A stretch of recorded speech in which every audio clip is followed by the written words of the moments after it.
السلام عليكم، كي دايرين؟ لاباس عليكم؟ تنتمنى تكونوا بخير وعلى خير، ومرحبا بكم معنا على قناة شهيوات ناعمة المعشية. اليوم ان شاء الله غنقدموا لكم طريقة تحضير المعلكة باللوز اللي تجي معلكة ولذيذة بزاف في المذاق، وتتحضر بطريقة بسيطة بزاف وفي وقت سريع. بقاو معنا باش نشوفوا المكونات وطريقة التحضير.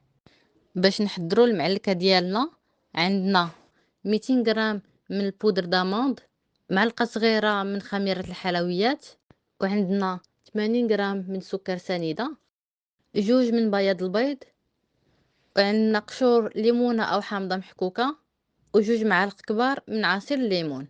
وبقاو معنا باش نشوفوا طريقة التحضير. غناخدو إناء وغنعملو فيه البودر داموند،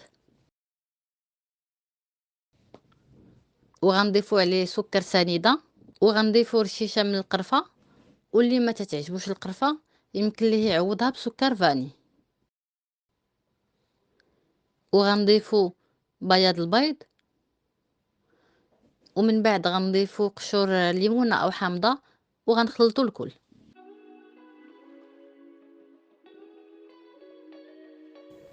من بعد غنضيفو خميرة الحلويات،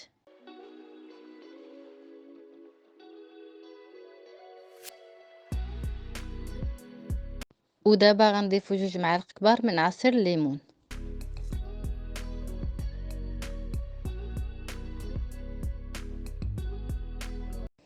ودابا غنشكلو الحلوى ديالنا. واول حاجه تنغطسو الاصابع ديالنا في المزهر وتنشكلو كويرات، ومن بعد تنعملوهم في السكر الناعم. وبالنسبه للحجم ديال الكويرات ما يكونوش صغار بزاف وما يكونوش كبار، يكون الحجم ديالهم متوسط. واللي بغى يعملهم بالعبار ويكونوا قد قد يدير 18 غرام في الكره.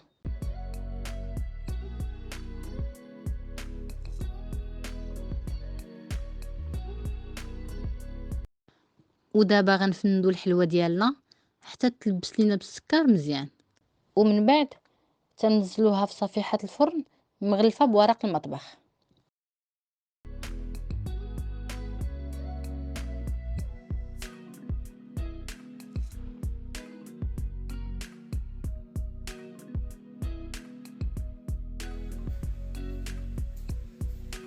ودابا غنتقبو المعلكه ديالنا على هذا الشكل باش نعمرو هذوك التقيبات بالمربى.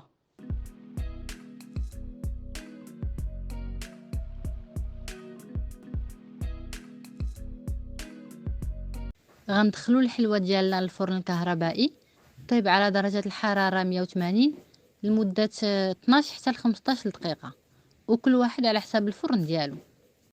ها هي الحلوى ديالنا من بعد ما خرجناها من الفرن، ودابا غنعملو ليها المربى.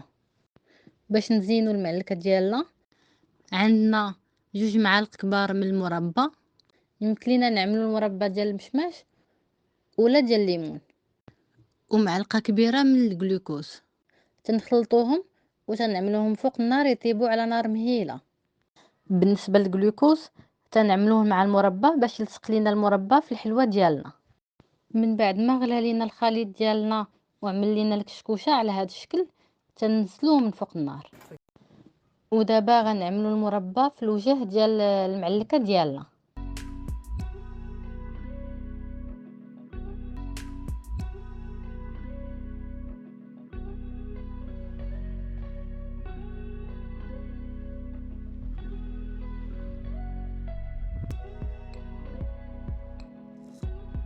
ها هو الشكل النهائي ديال المعلكه ديالنا.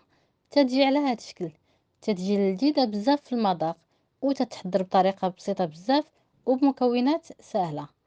وتنتمنى الوصفه تنال الاعجاب ديالكم وتجربوها، وبصحه وراحه وسلامه.